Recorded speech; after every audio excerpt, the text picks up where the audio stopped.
FB. What is it, and where did it begin? EVP stands for Electronic Voice Phenomenon. Like I have talked about in many of my videos, no matter how far back in time you go, you will notice one thing for sure. People have always tried to communicate with the other side. How do you create an EVP? Well, it's pretty simple. You go to the location of your choice and you pull out a voice recorder and you proceed to ask whatever questions you want to know. Then you pause for a few seconds and then keep asking, making sure to leave a few seconds in between for those answers. Once you're done, you will stop the recording and you will play it back to see if, in fact, you get your answers. There's 3 different forms of EVPs. Class A, this is what everyone hopes to get. You can hear the voice clear and loud.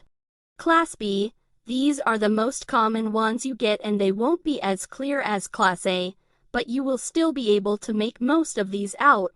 Also, the voices will be lower in sounds. Class C, these are very hard to hear and understand.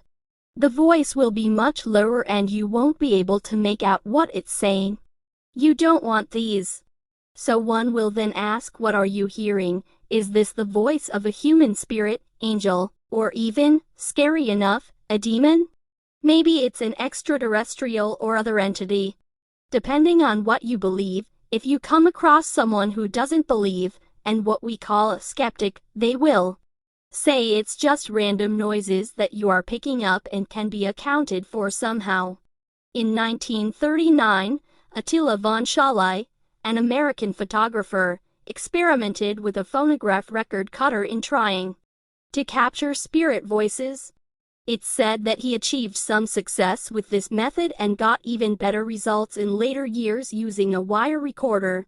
In 1959, Swedish painter and film producer Fredrik Jurgensen was recording bird songs.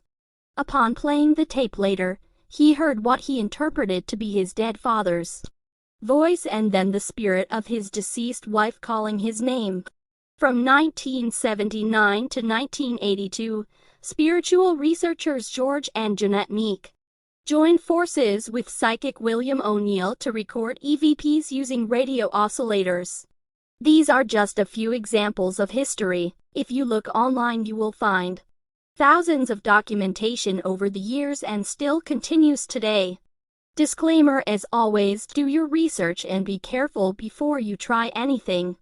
There are doors you don't want to open, and if you do, you may not be able to close.